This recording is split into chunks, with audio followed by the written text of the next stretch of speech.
Hey, this is Huck. If you want to watch this top three asshole keep doing esports content, subscribe to Thorin's YouTube channel. Right, I'm here for another episode of Reflections, and this one is going to be with QXC, an old school StarCraft player and modern day board game designer.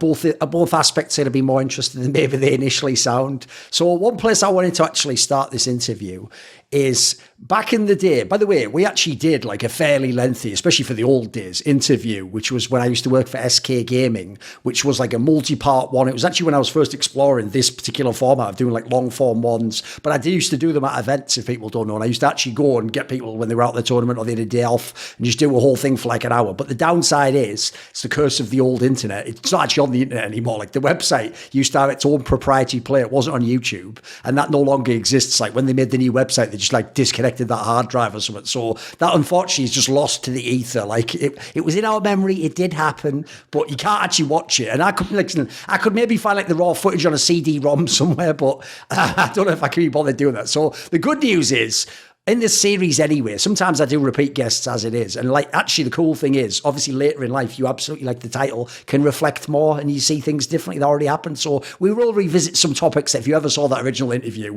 if somehow you can remember 9 years ago or whatever, we will definitely have already discussed some of these things, but we're different people now. So we'll see if it's from a different angle. So the place I wanted to start QXC was, what a lot of people don't know is in StarCraft 2, almost all the top players, I actually have a theory about esports like this, which is if you ever see most esports games, you don't really go from being a guy who's never played the game to like play the game to like 1 year later, you're like a top pro. Almost every esports player I've noticed, either like the esport has to existed for many years and they like grind their way up, or they played the previous esports games. I know in your case, you played StarCraft Brood War, like a lot of the people, basically all the Westerners in StarCraft 2 were from Warcraft 3 or Brood War. I've noticed there weren't that many actual fresh faces, like I said, that came from nowhere. So one thing I want to ask was, when they list you as a Brood War player, though, it was just like Icy Cop. It wasn't, you weren't like a famous player, right? You were just, you were just playing for fun? How seriously did you take it? Yeah, so around my freshman year of college, this would be like late '08. I just wanted to play a game and try and get competitive at it. And one of my friends introduced me to laddering and Brood War back in high school. But in college is when I found Icy Cup. I found people at school to play with. And over the next year or so, basically until StarCraft 2 came out, I was just grinding the ladder and I went from like D plus on Icy Cup to like B minus. And that was right around when StarCraft 2 beta came out. So like I wasn't good, but I was better than all my friends. I played in like a couple of tournaments. I played in one of those seasonal ladders where you have to get like a certain rank by a certain day. And I remember getting like pretty close to the cutoff and just kind of running out of mental energy. And I was like, what if I just six pool? I didn't even play Zerg, but I was like, what if I just six pool for the last 2 hours? Like, is there a chance I could get it? And like, of course I lost. Just try to brute force the games, right? Okay. And I played like collegiate StarCraft for StarCraft 1. And then like as soon as StarCraft 2 beta came out and I got access to it, I basically stopped playing StarCraft 1. For people who don't know, Icy Cup, even though it was essentially like an amateur way of playing the game. If people don't know, back then, obviously the StarCraft Brood War came out in like the late 90s, guys. Like it wasn't a game where it had like an advanced matchmaking system with Elo and stuff. Like the normal ladder was a joke. Like people will know it full of hackers, people who cheated and people who were just casual. So the reason you play on something like IC Cup is it was like a matchmaking system because you were in divisions and you sort of found games with people at that level. And so what people might not know, to put it in context, is when he says he was at like B minus level, that actually would mean you're probably even playing some like Korean players who are in like team houses and stuff and actually are pretty good at the game, or maybe are like good but they haven't been on TV in Korea, or they're not a famous name but they're actually legit players. So I'd give the analogy to people to like amateur chess. Like if you're a good Elo and you play on the internet, you might not be famous but you could be good at the game and you could be playing other good people who actually like are really testing your skills. And so I would say the thing like you're talking about here is it's almost like if people know sports like Brazilian Jiu-Jitsu, you can't really cheat at this game. Like unless, like you say, you can't really do what you could on the ladder. Like if someone went on StarCraft 2 ladder, even now, they could probably play Protoss, do about 50 all-ins in a row, and they might have a day where they got lucky and won 28 games and they might get laddered up. But on IC Cup, you have to actually be good, right? It's pretty, and if you like challenges, it's pretty good in that sense, right? Yeah, because it was its own server. So it was already this self-selected group of enthusiasts for StarCraft 1. And then within that group, it was pretty common for people who like thought they were good in the sense of like, they never really played good people or like got into the scene to join Icy Cup and rank down. Like it starts you at I think 1,000 points, and they'd like play 50 games, and they would be lower than what it started them at because it was just so competitive and such. Like it was a relatively small pool, but it was people who wanted to play ladder and get better, much more so than like a normal server. Yeah, because I actually, to tie to that, the other thing I would say is, I know it became like a trend with people who tried casually playing StarCraft 1v1. You know, when they would all say that thing like, I've got ladder anxiety, like, I'm quite high up, but I'm afraid to play. It's like, bro, you haven't got the mentality to be a pro, because to be a pro is like, you have to almost embrace the fact that people are going to beat you who are better than you to get really good, right? Yeah. So I've done a bunch of coaching in StarCraft 2, and I've actually been coached quite a bit, which I find interesting. And there aren't very many other pros or aspiring pros that I've found who are open to coaching. I notice in the 1v1 games, people tend to not really embrace it. Yeah, there's really big egos when you start getting people who are like close to going pro. But anyway, some of my students would ask me like, how do I deal with ladder anxiety? I'm scared to queue up. And I was like, I can help you with a lot of things. I have ladder addiction. Like I don't understand ladder anxiety. When I lose, the thing I want to do most is hit find match and get those points back. Yeah. Sure. So, okay, one thing I want to ask quickly before we go to the StarCraft 2 stuff is, in Brood War, did you actually play against like famous Westerns that people would know, like Adrian Artosis and Noni and In Control and Dana? Did you play these guys ever? Yeah, I played some of them. It's hard for me to remember specifically. I remember playing Moro in a TVT, and he thought I was a Smurf. And I was like, good? Yeah, that was a really big moment for me. Okay. I was like, oh my God, like a established, I mean, I don't remember exactly how good Moro was at the time, but he was quite good at Brood War. And for him to be like, who are you? Whose Smurf are you? I was like, oh, I'm breaking in. I'm getting there. And that was really exciting. When StarCraft 2 came along, people might remember that in the early days when they held the MLGs started as like way smaller prize pool. It was mainly North American players, and it just over time, partly because of like the StarCraft 2 itself blowing up, that they invited the Koreans, and then eventually all the Koreans came, and eventually it just became like a world championship type tournament. When the early days were happening, since as you alluded to, you were actually in university at the time, was it the case, and you weren't just at anyone, you were like Harvey Mudd, so it's a pretty legit one. Like in this particular case, how much was this something that you ever envisioned could be a pro endeavor? Was it something that was going to be semi-pro? Was there ever a scenario where you could have, like, if I'd have won a big tournament, I might have quit school? Was there any of that in the background? I was so close to quitting school so many times. I was way more passionate about StarCraft and pro gaming than I was about academics, but I had pressure from my dad, and my girlfriend was at school. So my dad was like, finish school, stay in school, do school, and once you get that degree, do whatever you want. And I was like, that makes a lot of sense. We were spending a lot of money to go to Harvey Mudd. I was getting a computer science degree, and it felt like a lot to throw away when I was doing pretty good at StarCraft 2, but I never felt like I was doing good enough while I was at school to kind of justify leaving. And it was tough to make it fit, but I don't know, I just found strategies to manage my time and to find the practice time. Like there was some times where it'd be like 2 or 3 weeks where I really didn't have time to play at all, and then I'd get a break, and instead of taking that break like most people would and partying and going out and maybe like doing a hiking trip or something, I would just grind ladder. And I remember specifically they did a ladder qualification for one of the BlizzCons, and it was top 2 on NA, get a ticket to BlizzCon. And for whatever reason, like it wasn't really clear to me when the cutoff for that was. And so I was like, okay, I'm going to try super hard. I'm going to finish all my academics, get all my homework in, and then I'll have a big block of time where I can just grind ladder, and I'm just going to push for this.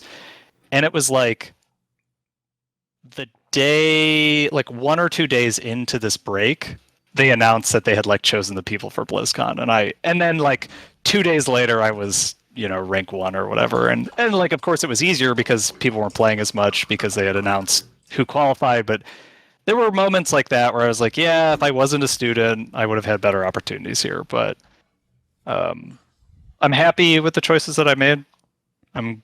It's been useful to have the computer science background and the knowledge of that sort of thing, especially because I didn't end up staying as a pro gamer and making that my full career.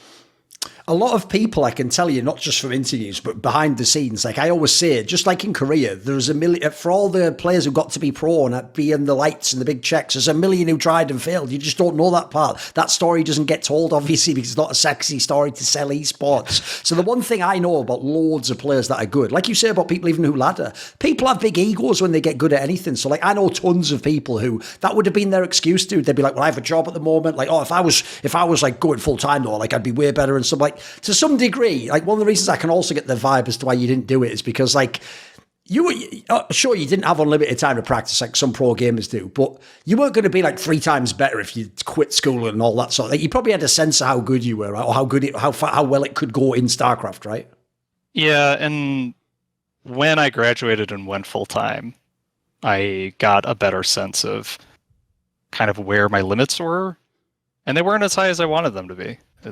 I never did as well as I wanted to, and I have a lot of time. I've had a lot of time now to reflect on why that happened, and it's not like I have a list of excuses, and if I had fixed all these things, I would have won everything. But it's like I discovered later in life that I have an intolerance to certain foods, and they give me a migraine, and I discovered that I have migraines triggered by stress, and I get migraines when I travel. And I discovered that I have sleep apnea. And there were all these little things that just meant that I wasn't performing my best. And I think everybody's got issues like that. And it took me a long time in my life before I really worked through it and felt like on a consistent day, I was able to perform close to what I was capable of.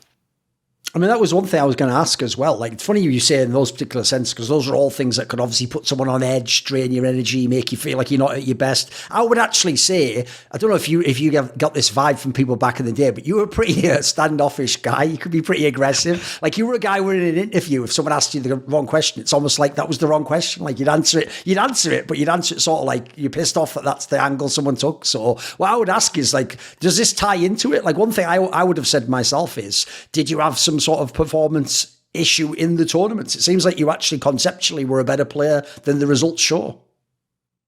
I like to think that I was. I mean, the results are the results. It doesn't really matter what you think or conceptually what you know if you can't put it into practice. I think the sleep issues that I had and some of these migraine and headache issues, at a lot of the tournaments, I wasn't like feeling I was feeling horrible.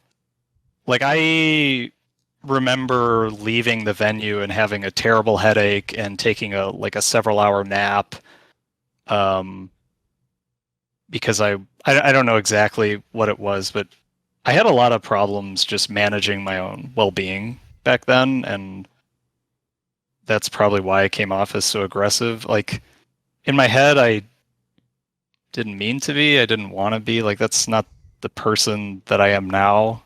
And I know that I have come off like that in the past, because I've like when I met Grubby for the first time. Okay. He kind of mentioned, he's like, "Man, I thought you were such an asshole," and I was like, I mean, I'm sorry. I don't know. Like, what's done is done, right? But I think a lot of these health issues and other things around the tournament really amplified like the negative feel. It was like I didn't play as well as I wanted to, and whether that was skill or health, like, it doesn't really matter, but it would make me frustrated, and then someone would want to interview me and like I wasn't sleeping well, and it all kind of explodes like that. You know what I mean? No, I think it makes perfect sense. Put it this way, anytime I've ever had a day where I've just gone off on Twitter or I've got annoyed, it's almost always like some actual factor that has nothing to do with what you're talking about. You had bad sleep, your day's gone badly, something disappointing's happened in your career. But, there's a million things. That's why I'm always interested to know, even though it's now asked sarcastically, that question, like, who hurt you? It's actually a good question if people asked it in good faith. Like, if we could understand, like, our backgrounds and what led us to that point, we'd all sort of be a lot more compassionate to each other, right? By the way, on this topic, how did you manage to make it work traveling to events and going to university? That's the part that sounds the craziest. Like, laddering's one thing, you can fit that in where possible. How do you go to China and Germany and, Korea? How do you do that and still not get kicked out and be able to attend, etc.? There are ways to do school more efficiently than others. And I think that part of what made me successful in StarCraft was also what allowed me to multitask it with academics. I was very aggressive about getting help when I needed it, and I was maybe more aggressive about getting help when I didn't really need it, but didn't have the time to finish the assignment on my own. So I did like a lot of office hours and just planning ahead, making sure that things were kind of in order. If I knew I was going to be gone for a weekend and I wouldn't have any time to play, then I would make sure that I just worked extra hard the week before and got everything done. What it mostly came down to was I didn't have much of a social life. I did some hobbies, like I did ultimate frisbee and jiu-jitsu, but they were more like exercise to make me feel better, not like I was good at them or pursued them to any real fashion. One thing that I found very interesting, I have a good memory, so I can just remember some of the things we talked about in the first interview. One thing I thought that was really cool was you basically had a whole take that I would say is totally counterintuitive to how everyone else models esports. I'm crucially using that phrase there, which is everyone else used the lens of like, this race works this way. So, the famous ones like Thorin is like the tech path, but you can choose any path, but so you have to pick the right one. And then everyone's like Protoss, you can all in them, but if not, then you have to walk the tightrope and you can maybe macro later. And Zerg is like, back then we talk at the beginning, like, I know it sounds mad later because obviously the Queen buff, etc. But at the time, Zerg was like, you must macro perfectly. And if you survive the first 10 minutes, you have a chance to win. Everyone had this whole approach. And your take basically was, that's nonsense. Like, what people have done there is they've reductively looked at the top player or two in each race and just gone, right, that's what Terran does. That's what Protoss does. Like, that's what Zerg does. So, like, for example, if people know the Western players, the top Zergs at the time was Idra and Rhett, and they came from StarCraft Brood War. So, of course, they tried to just macro. Of course, like, whoever the Protoss players were, if there was some cheesy player from Brood War, they're going to just do all-ins. Like, what would you say to that angle? Because I think that was very prescient, dude. I think actually that at the time people would have said you were just saying that because you're not a top player or something, but I actually think the way you model the game is way more like what the game is. That you see once games develop enough, you can have all styles in all the races and all different types of player expression. Right? I would even say personally, one of the discoveries I found in esports is I feel like people's way of playing is reflective of their character and who they are more than just like what character they picked in the game. Yeah, definitely. And it's like certain types of people will gravitate towards certain characters. Like in StarCraft, there's only 3 options.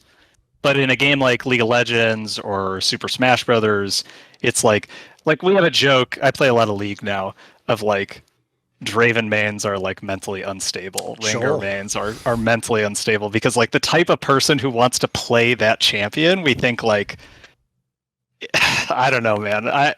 It's interesting. And we have some games where like Draven goes 0-3 and just rage quits. And you're like, I feel like if that was Caitlyn, they would have just played it out. Like they would have been like, okay, I'm 0-3, we can make this work. But back to your point about StarCraft is like, these competitive games are so complicated that to say like there's only one path to victory or one strategy or one style, like I just don't believe it. And it's hard sometimes to see the other paths when like you said, the people at the top are playing a very particular way. And it's like, I tried this other strategy against Idra and it didn't work. Or Idra tried this other strategy and it didn't work for him. And it's like, it's not necessarily that you can beat him with a different strategy or even that he can do a different strategy. It's more like, when Cyril comes along, he's got his own take on the game and is extremely mechanically skilled and strategically skilled, and he can do something that Idra would never dream of and make it work. And that's kind of the beauty of these living esports that keep bringing in new players. I know StarCraft not as much, but still lasted a long time though. It's had a lot of like space to develop, right? Yeah, but we're not seeing as many like 15-year-olds who have been playing for 5, 6, 7 years, and that often is where a lot of that innovation comes from. Like you play a certain way because your brain works a certain way, and you can adapt and change that, but you can definitely see why the meta started the way it did in StarCraft 2. So just for the sake of interest then on this topic then, when you play League of Legends, what's your main role and what champions do you play? Yeah, so I play jungle, and I main Volibear right now. I gravitate towards kind of like bruiser style champions. I like people who aren't too squishy, so I have a bigger margin of error. I feel like my mechanics are not particularly good, especially for my rank. And so I like people like Volibear, or I've been playing some Nunu. People who can kind of go in and take a beating. They can lead the charge. They can start fights. But also, like with Volibear, if I get caught 1v1 and I'm a little stronger than the enemy jungler, I just kill them. And that's cool. Before that, I played Fiddlesticks. And those are the two champions, actually, that I've mained. I have, like, a lot of games on those. Okay, because if I tie this back to StarCraft 2, the style you were famous for was like playing aggressively, harassing, essentially not trying to just macro like a lot of the Terrans would and do the boring mid game. Like, does this is there any thematic tying here? A little bit, but I actually am a little more macro oriented in League.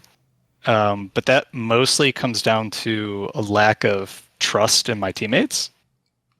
It's like, if I go bot right now, the play looks okay, but I don't know that my support's going to do the right thing. I don't know that my ADC is going to do the right thing. But if I kill Gromp, I know I get 100 gold and a bunch of experience, so I will often opt for that. What I do really like with Volibear, though, is once you get a lead, you can use his ult to turn off towers, and then you can really start playing aggressive. And I think that's what's drawn me to him as a champion so much, is like you have the option to play more macro style if the map doesn't look like that, because his clear is pretty good.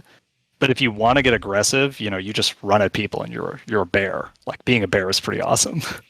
Yeah, actually, along those lines, I would even extend the premise and say that that's one thing to tie back into the StarCraft 2 angle that I also think limits people, which is the endless discussion about, like, this is broken, this is OP, the meta is this. When people say that, they immediately make it reductive, like what they're thinking is possible, what can be done, what counters what was. Like, if people don't know, Volibear is not like at pro level very often, actually, a viable champion. It'll have like the odd year, it'll come into pro play and then it'll go out. And basically, the funny thing is, to me, it is the kind of champion that if you like that style of play, you can play it no matter how strong it is, because it's the utility of the ult. Like you say, it's like the thing, it doesn't have to be OP in all the stats. It's how you're envisioning how you're going to play the game out. And in fact, I think League of Legends, because there's so many different champions, is a great game for exactly that. You get amazing one tricks who just play one champion for 5 years and they can be top of the ladder and they can still be relevant players. Like, don't you think people take the meta thing too far? Like, there's obviously tendencies of what's strong, but they take it way too far.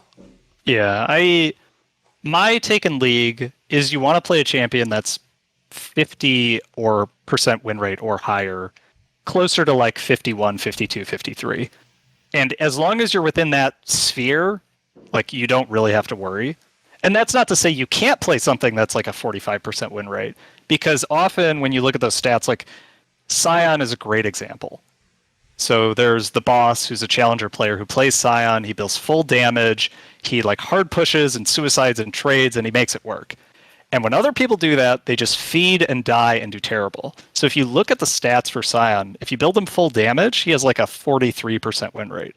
And if you build him tank, he has like a 54% win rate. And so like sometimes the stats, you actually have to dig into them a little bit more to get a sense of why they are what they are. Like, it might be this specific build. But yeah, I use them as guidelines. It's like, it takes a lot of games to learn new champions. So I don't want to invest in something that's like really looks underwhelming right now. But also, like, I don't need to play what the pros are playing. I'm just going to play something that's like good enough that really suits my style and the aesthetic that I like. When you when I was talking there about your StarCraft 2 style, how did you envision or model your own style of play? Like, did you actually try to have a specific one? Did you try to be like jack of all trades? Because obviously, technically, what you do in the pro tournaments isn't necessarily like how you always play the game. It's obviously how you try to beat that opponent, right? In StarCraft 2, my goal was always to basically attack as much as possible. And it looked great when it worked because the opponent kind of fell apart. You could tell that like they stopped macroing, they weren't defending well. And when it didn't work, they would defend pretty well and macro better than I did, and I would lose. And so like the detriment, I think one of my biggest weaknesses in StarCraft was an overemphasis on aggression at the expense of the macro behind it. Because I do think you want to be attacking, you want to be pressuring and making sure that they don't get away with something that they shouldn't be able to. But also, StarCraft 2 is a big numbers game. It's like, if they have 25% more units than you do, it's very, very hard to win the engagement. And I always found practicing build orders incredibly boring, practicing macro incredibly boring, and that was to my detriment. I didn't work on it as much as I needed to really be at the highest level, I think. There's a concept that actually, since you play League, it's perfect. I didn't actually know you were a League player, so I'll be able to tie it in. There's a concept I actually took from League of Legends in Korea. I don't know if you know this, but as well as like Faker and all the top players there was an infamous character called Aptor or Dopa, who basically was like a guy who chose not to go pro, and he was an amazing skilled player, but he just played ladder forever, and he even did mad stuff like go to China and win like money in like streaming competitions and stuff. And basically, he was one of those people where if this was like an anime, if like Faker was some like Naruto like face, baby face character that everyone this guy would be like the villain alternate who's like, really skilled as well, but he has like his own ulterior motives and angle. That's like the narrative setup. So basically the thing about the Aptor guy was he was notorious for whenever he wanted, for years and years and years, always being able to get to the top of the Korean ladder. And so you can imagine people studied him like he was a pro, but they thought all the things he was doing was like he just have the best mechanics or he's just a genius at the game. And later when he decided he was going to retire, he actually revealed on stream a bunch of like core concepts he'd come up with in League of Legends, and he even did stuff like show Faker playing pro games and show like he must understand the same concept as me. And so he had a concept I want to explain, which I think plays entirely into the way you were thinking about StarCraft 2, and I hope you can maybe relate to it, which basically was, he explained it like when you're laning in League, so these are both players who played mid lane a lot, when you're laning in League, right, obviously it's classic that in certain matchups you can just sort of like handshake the game, like, right, look, we're going to occasionally harass each other, but I'm going to farm, you're going to farm. If the junglers come, then something happens. Otherwise, we're probably not going to solo kill each other on like two mages or something. And we're not going to go crazy because, again, we're the mid laners, so we have like mid lane privilege. We just get nice and fed, and then we let the other idiots feed the other lanes, and then we just try and go, well, I did what I could, and I didn't win the game, or I did, right? So his premise was, what you actually sometimes want to do against a player like that is do things that look like they're not achieving any purpose, like move out of the lane, like make it fake that the jungler's in the brush here, come back and place a ward in a weird spot you never would, like harass him pointlessly for a few seconds, then just pull off for a bit. And his premise was, if you think of like the way your brain works and how much information you can take, because there's that famous thing that no one can actually truly multitask. What you're all doing is just switching between focusing on one task to the other one. You're not really doing three things at once. Like people who do that are just very fast switching, right? So his premise was, if you think of whatever, like if you think of that as like a bandwidth, like you have so much information you can quickly move between and retain in mind at the same time, it's like you're trying to like push that person's bandwidth to its limit. You're trying to give them like an information burden overload, so that in this scenario, then when something happens, like the jungler really does come in from a different angle, they're too busy thinking about this and what you just did there and something that's happened, and it makes them get lost. So essentially, like I always saw your style of playing, the way you were talking about the game, a bit like that. Like everyone else, they might harass for a specific reason. They think they can end the game at that moment, or they want to take out this base. But if you do it as consistently as you did, you're also making it so someone who does normally just play a normal macro game, he's never played someone like you in that scenario, right? Yeah, exactly. And it's one thing to macro well without duress, but as soon as it's like, on his mini-map, he's seeing pings. There are units at his front door. There's a medevac flying around the back. You're giving him a lot of things to worry about, and that makes it a lot trickier, a lot tougher. And the kind of development I've been coming to with League is like, you play like kind of neutral, you take advantage of the opportunities that arise until you get a lead. And then once you get a lead, you just try and slam it in their face repeatedly, over and over and over, creating all this pressure that the enemy team has to respond to. It's like it's very hard to resist when your bot lane is pinging over and over and over, come support me, come help me. And it's like, if all 4 people on the enemy team come and we kill them all, the game just ends. And we have a big lead, and so we think we can do that, so we just do that and make it happen. And I think that's been one of the big things that I've been working on in League. It's a lot more challenging to coordinate with other people. That's tough. Right. In StarCraft, there were obviously a bunch of like key moments that we definitely talked about in the last one, but I'd like to get your thoughts on now. And I obviously don't remember everything you said. So one of the classic ones was when you were in Korea and you played in the team league over there, you actually achieved a very unique accomplishment, which is you did an all kill, and it wasn't just against anyone. You did it against Incredible Miracle, including the last game, I think it was the last game, being against MVP, who, if people don't know, was the best player in the world. So regale me with this story. Like, what do you remember of it now, and how did this happen? So it was, I think, the last game of the season, or the last match of the season. I'm just going to pretend it was. Okay. I don't know if it actually was, yeah. And we had lost every match before that. We had a couple of wins. I think Sheth won a few games. But overall, like, we were just not performing well enough relative to the Koreans. And leading up to that match, I asked if I could start. And then I asked our coach if I got an all kill, if he would buy me a Jedi robe. And it was just like something random and silly. It kind of put like a physical prize with this thing that I wanted to do anyway. Like, everybody wants to win all the matches and be the best. And so I prepared my builds, and I actually prepared my ceremonies ahead of time. I was like, okay, if I win the first game, I'm going to do this. If I win the second game, I'm going to do this. And that's like I did a Kamehameha after one of the matches that I won, and like I had that already planned, which was like very... It's wild if you hadn't won any games that season. Yeah, I mean, nobody was going to know, but it was like very kind of arrogant of like, we've lost every game, but like this one, I'm definitely going to win all of them. And so I was talking a little bit about my health issues earlier, and one of the things that I noticed is being at venues makes me tired. And it makes me so tired that eventually it turns into a headache, and I have a really hard time focusing. And so part of what I did leading up to this was like I tried to stay out of the venue and at home for as long as possible, because I knew once I got there, I was like kind of on a clock of how long my brain would function. And like I brought food with me because I know if I don't eat regularly, then I have issues. So like I went through all the steps and did all the preparations I could to play the best that I could. And then I got super lucky that IM fielded 3 of their like weaker players, right? They were like, we're playing against FXO, they're bad. Let's give our less experienced guys some time in the booth and get them like practiced. And I did my builds, and I actually very specifically remember that I had 2 TVT builds. And one of them was early Banshee no cloak with Hellion pressure. And I did that in the game on Metropolis. I think it was Metropolis. Because of the historical YouTube videos someone made recently, I actually revisited this like in the last couple of weeks. And then I had another version of that build where I actually did get cloak.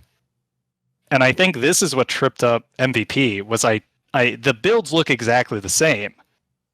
And so I did the build without cloak first, and I won the game, and then against MVP, I did the build with cloak.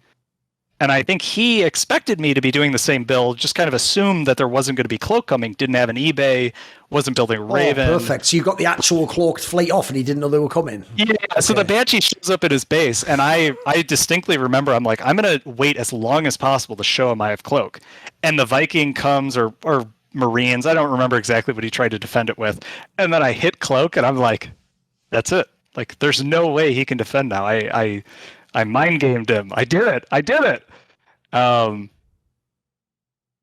It was one of the most exciting and special days of my life. We actually went out to dinner with IM afterwards. And because of the time zone change, I got to like see in real time as people in the West were waking up and seeing the news. And I was like on Twitter and talking to my friends, and it was a really special time. Yeah. Oh, that's actually, I hadn't thought of that angle, because normally, obviously, the problem with playing a match is you have to sort of go back in time, as it were, to see all the comments that were happening, whereas it's like it already happened. You got to almost like see the replay with everyone, right?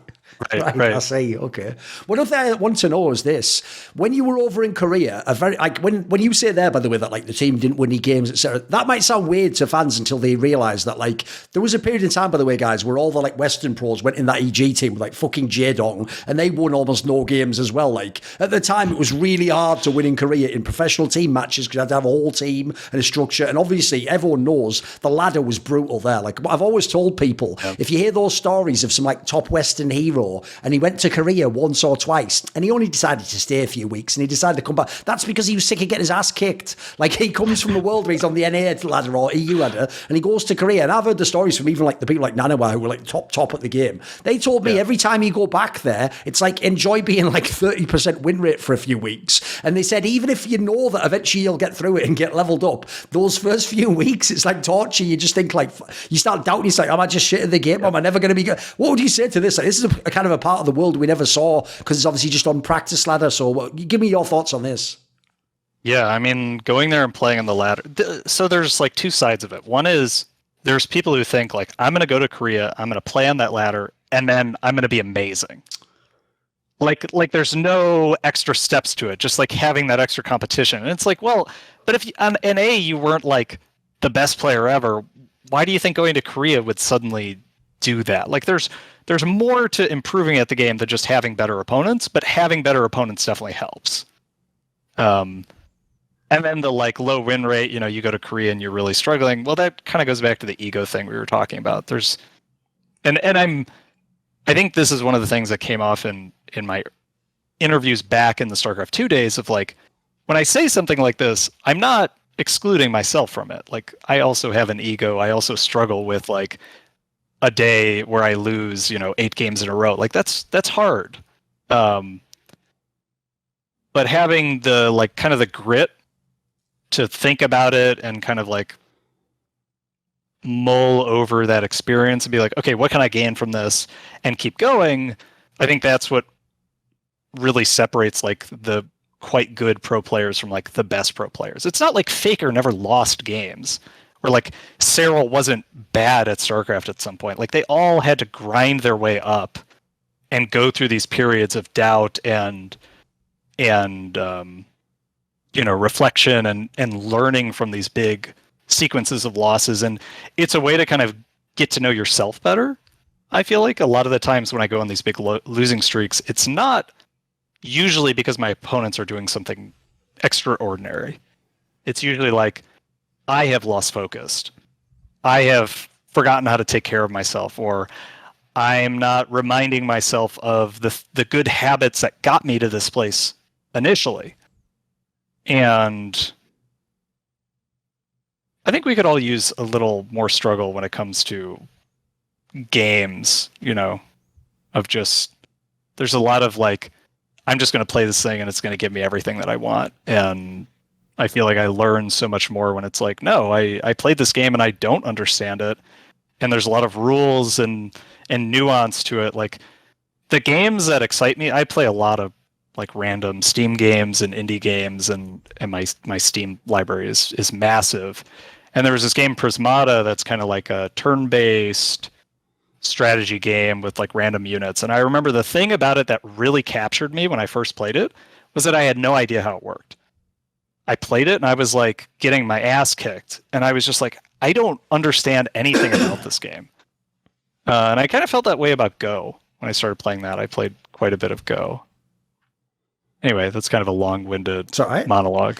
What I would also ask is this. One thing I remember, because it was actually the way I even titled the interview, because look, here's the thing. It's not technically clickbait if the thing that the person talks about is in the interview. It's only if you like sort of mislead them. But I just always knew even back then the fire titles, mate. So I remember like part 1 was even called like Foreigners Suck. And like it was, or a shit or something. It was one of those two.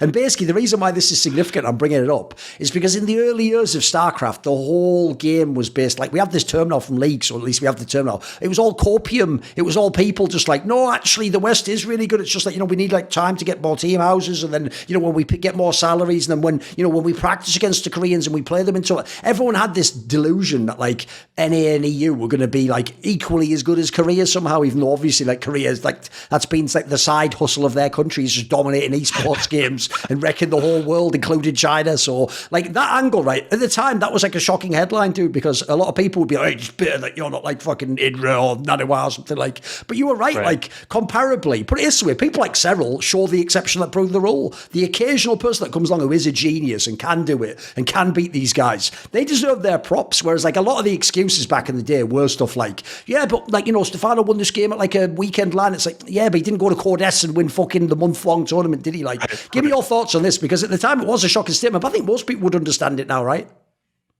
Yeah, I mean, I think this stance was one of the things that made me less popular. Of people didn't want to hear that like the players that they looked up to, that they related the most to, were bad relative to the best players in the world, and like that was just the reality. And I remember being in Kiev for an IEL, or not IEL, ESL tournament. Yeah.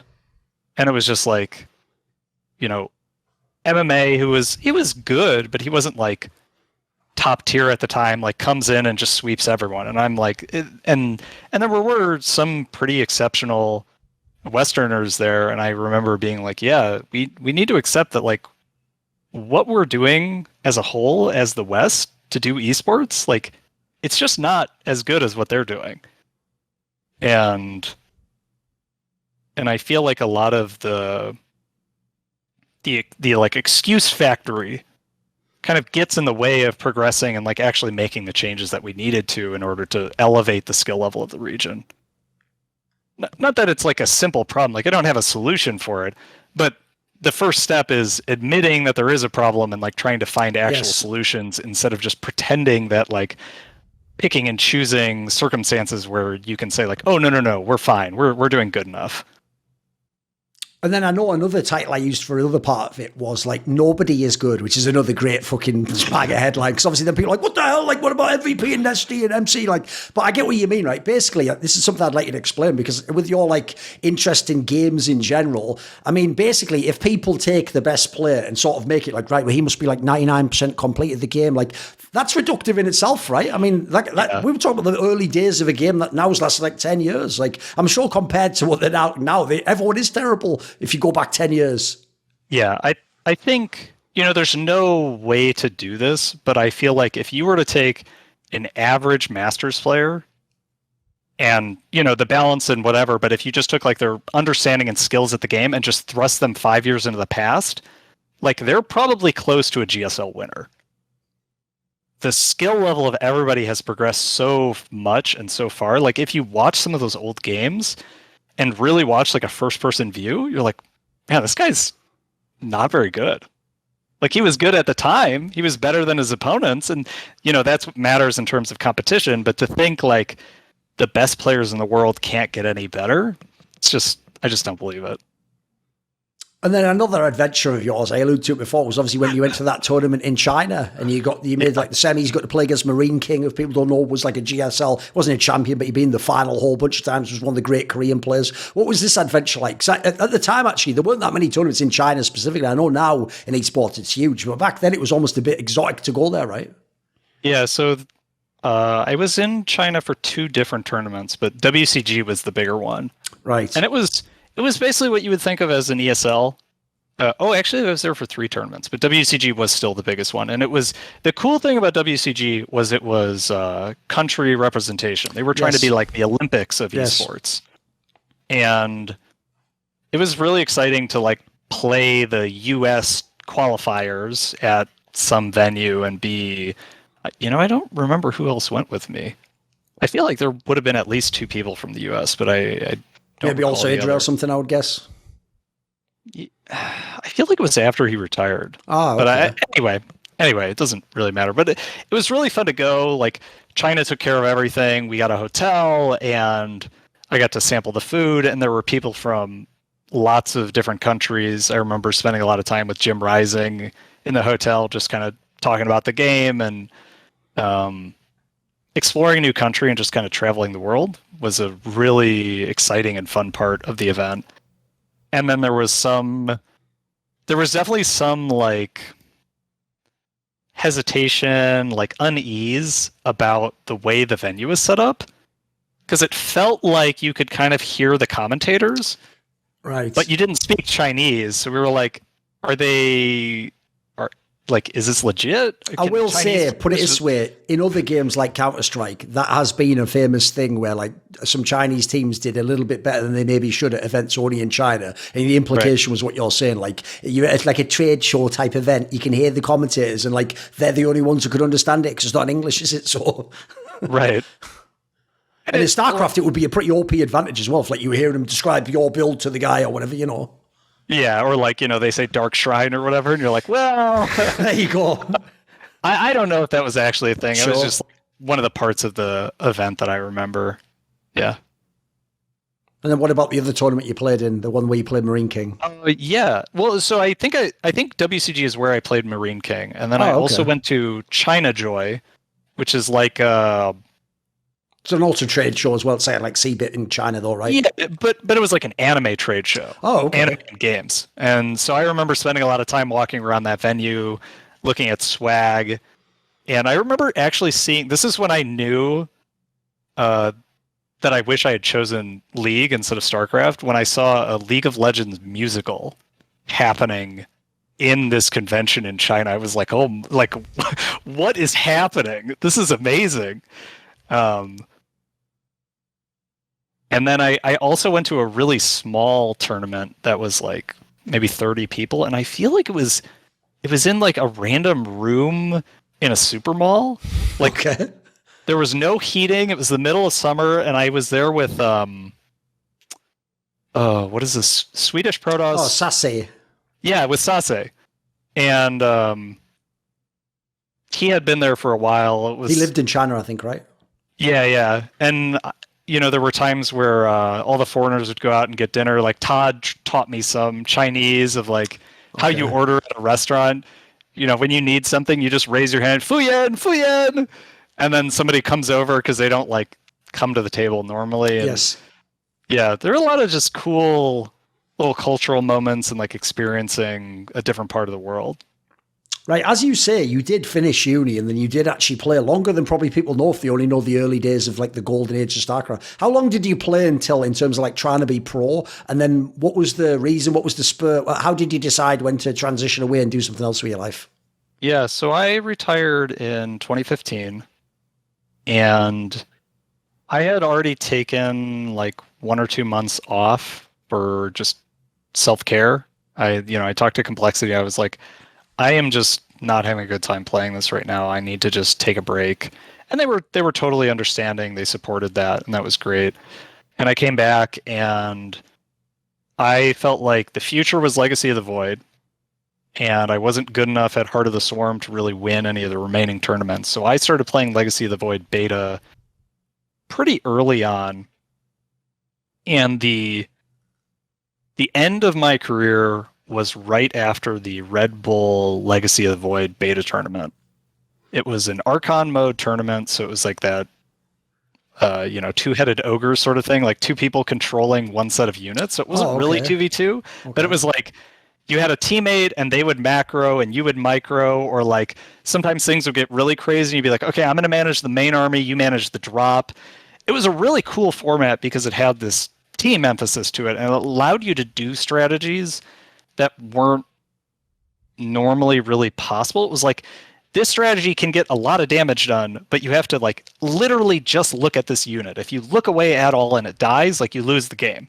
And it's like, great, we'll just have someone do that, right? They'll just control that one unit.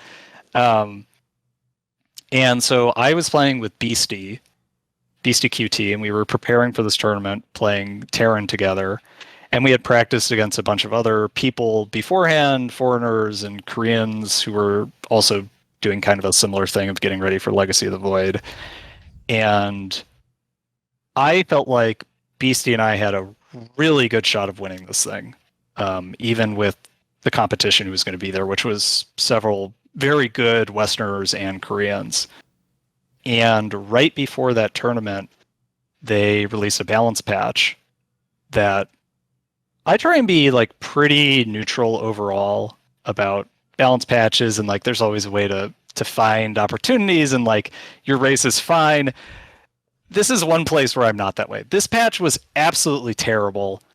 It completely wrecked our preparation, and it specifically had changes in there that were really, really bad for Thorin. I don't remember exactly. It was something with the macro mechanics got changed, and they made charge lots do a bunch of bonus damage when they hit the unit.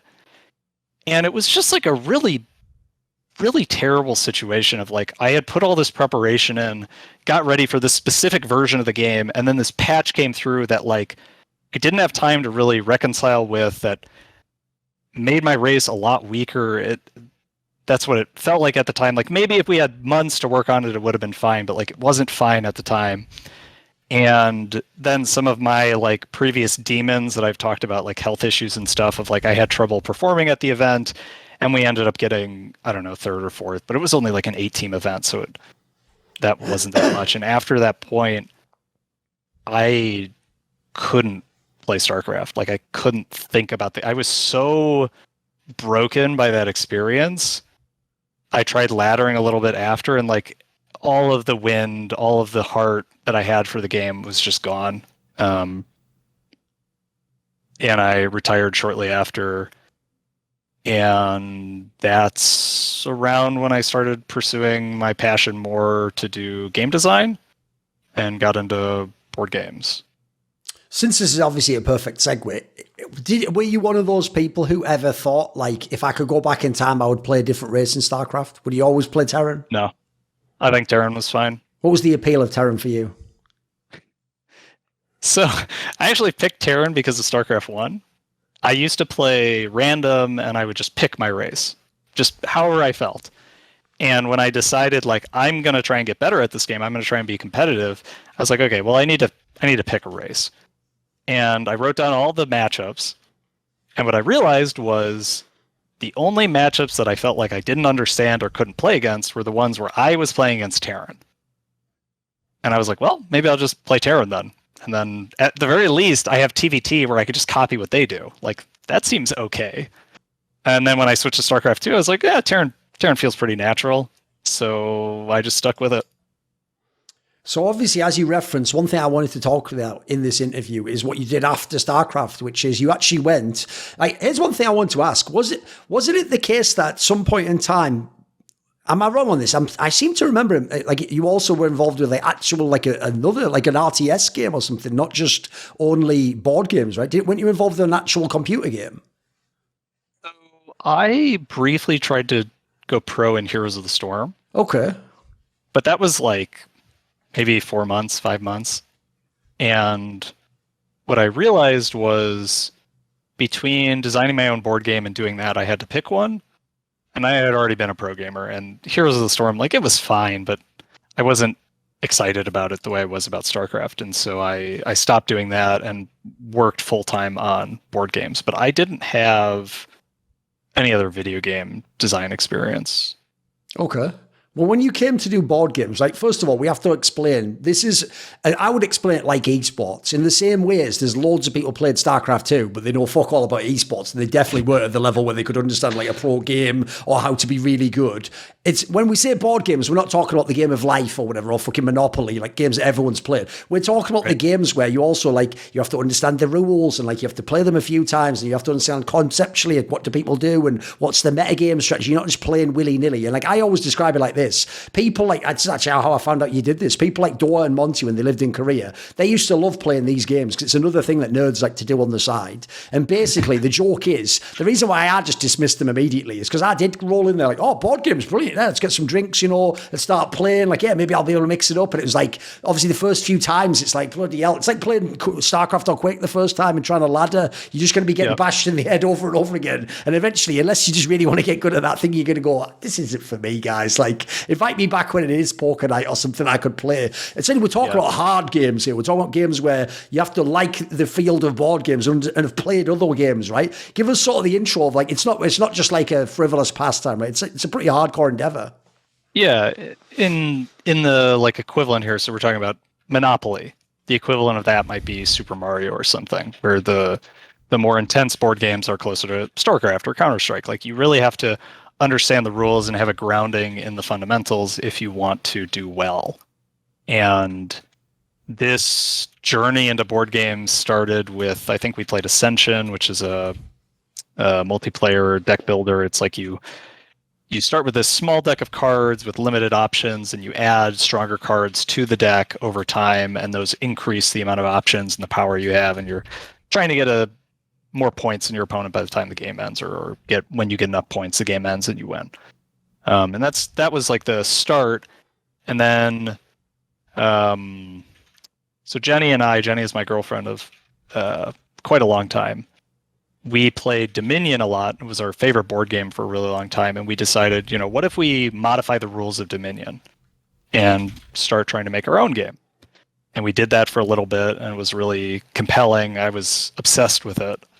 And then we started making our own cards. And then Jenny made a system so that we could print our own cards instead of having to write them out each time. And then we bought a paper cutter, and then we invited our friends over multiple times a week, and we just kept iterating on this game. And what it started as was this really cutthroat 1v1 deck builder, where you were really trying to race your opponent in being more efficient in terms of doing damage and buying cards to make your deck better and things like that. And what I ended up doing was taking that prototype that we made to a convention and just pitching it to as many companies as I could until I found somebody that was interested. They weren't interested in the initial game. They said that the market for this like really cutthroat 1v1 game wasn't there, and it wasn't the demographic that their other products appealed to. And they were like, okay, if you can make it cooperative, then I think we can make this work. That seems like, from the little I know, that's a main part of people who are into these games. They don't just want it to be like we play against. There's like the idea that you all play against like something like a big boss or something is like, it's almost like D&D in that sense, right? That's part of the appeal. Yeah, and because the really tough part is, if it is a head-to-head game, let's say with fairly limited randomness, it becomes really hard to find somebody to play with where it's actually enjoyable. And these cooperative games kind of get around that. It's like, it doesn't matter what your skill level is, we're going to work through this problem together. And so that shift to making it cooperative took several months. And I feel like the company was kind of impressed by the system that I had built, even though like the implementation of it being this 1v1 game was not as interesting. And they were impressed by talking to me. And so they gave me a chance of like, I think in the beginning they were skeptical that I was going to be able to make this transition to like a functioning cooperative game, which is understandable because it was a pretty difficult thing to do. But once they were happy with the product, we put it up on Kickstarter, made enough money that we would want to make another one. And then I did that from 2015 till 2019. And I stopped doing board games in the end because I got burnt out. I was not taking good enough care of myself. I was working too much, not taking breaks when I needed to. And it all kind of caught up to me in the end. And I was just like, this is it. This is the last product I'm making. And then I'm doing something else. So obviously the game we're talking about is Aeon's End, and you just described like the basic premise of it there, right? Yeah. One thing I was shocked about, like I knew the first part you created, the StarCraft stuff, because I'm obviously I care about esports history, etc. But like I said, I thought maybe you'd gone into game design or something. I'd heard you'd done something else. When I was told by Door, like, oh, you made a game, I was like, whatever, you made a game, brilliant. But they actually told me, like, dude, you don't understand, like it's being played like years and years later, like loads of people bought it. It's like actually a famous game within like the scene and stuff. And I saw on that website that you linked to, the Board Game Geek site. It's owned by like fucking. It says it has 24,000 people own this board game. So I'm surely you couldn't even have conceived of the success. How has that aspect been? It's been really amazing just to know that the game has so many legs. Like you were just saying, of the board games that people try to make, the vast majority of them fail. Of the board games that are published, the vast majority of them don't get through their first print run. And they end up losing money because they have stock that they have to dispose of or they have to pay for storage. The fact that we made a successful board game that sold all of its copies and demanded additional print runs, expansions year after year, like it was everything that we wanted. It was a dream come true, really. And the system was flexible enough that it was not actually too hard to make more content. We made a story-driven campaign version of the game where I actually did quite a bit of the writing. That's Aeon's End Legacy. If you're curious to see what my writing skills are like, I think I did an okay job. I'm definitely not a writer. And then we made almost like a roguelite version of the game with like you do a short run and then you get upgrades along the way, and when the run ends, you succeed or you didn't, and then you can start it over with like different characters, a different set of cards to buy. So we really explored a lot of different avenues for the game. And I actually did make another board game with Jenny, which is called Kodama Forest. It's much less well known. It's a game that really struggled because it was released during the pandemic. We both have faith that when things maybe ever actually get back to normal, maybe it's picked up by the right group or gathers the attention. Like, we hope that it will do better, but so far it hasn't really taken off. Did you ever actually think when you had this success, like, I should have done this years ago, I should have found this before? Was it one of those things like I found in my own life? I know it sounds cheesy to some people, but I almost believe like things come at the right time. Like you're not the right person at that point in time. Could you have done this years earlier if there had been no StarCraft? So I needed a couple of years of hardcore board game experience to really have a good shot at making something that was interesting and compelling. And board games just didn't really enter my life until like 2013. But I have no regrets about like, should I have done this earlier? Like, no, I wanted to do StarCraft earlier. And similarly, like, I don't have any regrets about ending my StarCraft career. Maybe the only regret I have is waiting so long to end it when it was not doing as well as I wanted to. Yeah. Right, I'm not going to ask anything as obnoxious as like, give me the elevator pitch, because also I actually think that style of describing stuff like, it's like Fern Gully meets like Terminator 2, that's just cancer. Like that takes like great ideas and just makes them shit, basically. So I won't do that, but what I will ask is this. I thought, since I don't know these games in depth and I don't know how this game works, give me like essentially, like if you were to describe what's fun about this game, or what would people get into? Like, what is the core mechanism that makes it unique? Right, so the aesthetic is you are all mages working together to defeat some big monster that is threatening the city. And so right off the bat, if you're into it's kind of like this cave dweller, post-apocalyptic setting. And that definitely pulls some people in. We tried to be very inclusive in terms of there are mages of different genders and ethnicities and different statures and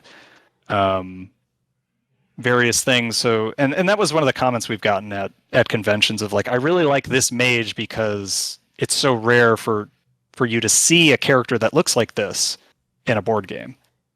And that was always very deliberate. Everybody in the team was really on board with that.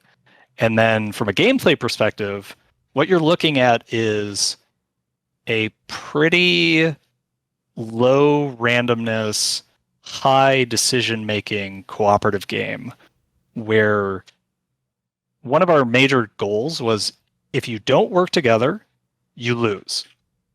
And I would demo it at conventions and I would watch people and I'd be like, mostly not saying anything, and they would get absolutely trounced. And they're like, why is it so hard? And you didn't work together. Like, nobody discussed anything. You didn't have any kind of synergies between the different players. Like, you didn't deserve to win.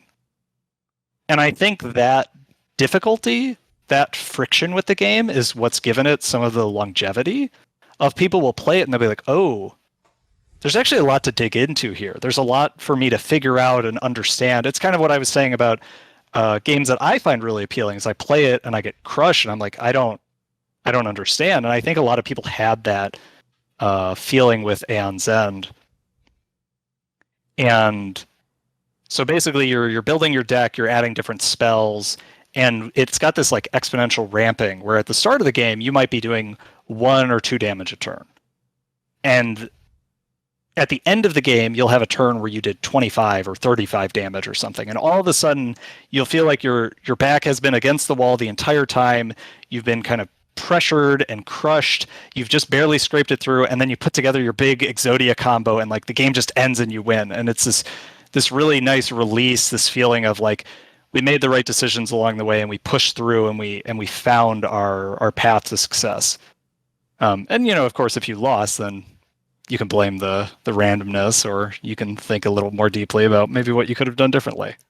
No, that makes a lot of sense, because that was one of the things that initially I found challenging when I tried playing some of these games, especially the ones with loads of rules, was like essentially, because I also didn't get that part as well when I played the cooperative ones. I was like, well, we're playing cooperatively, so, you know, you've played the game more than me, so like we'll help each other and we'll do well, right? And then they were like, no, we're probably going to lose. And I'm like, what? And like, why are we playing the game then? Like, no, it'll be fun. Like, okay. So I'm playing, and then a lot of the games have a similar concept to what you're talking about. Essentially, if they have like a big boss character that comes later in the game to destroy whatever thing, the premise is if you haven't sort of already gotten ahead of it and started to do things where you're like macroing, as it were, as the boss guy comes, right, eventually like it just kills you in like 4 turns or something, and it's like, fuck, what do we do now? It's like, oh, there's nothing we could do. Like, we needed to do something earlier. Like, what? No one told me about, like, so I can see it is sort of like the Quake StarCraft mindset. Like, you've got to want to improve, you want to grind up and get better, and then as you're saying, it's like it's not pure grind. You're going to hit a point where you get like the euphoric, you win, right? Yeah. Okay. Yeah, and you know, as a cooperative game, you can tailor the difficulty to your group. Right. Okay. It's not like you're laddering. Like, I remember the first time I played Street Fighter 4, going 0 and 23 on the ladder. Okay. And I was like, man, this game is hard. Right? You know, like, you don't get that experience. You probably play like 2 or 3 games, and then you win one, and then maybe you up the difficulty, and then you lose a couple more, and then you win one. Yeah. Right. Okay.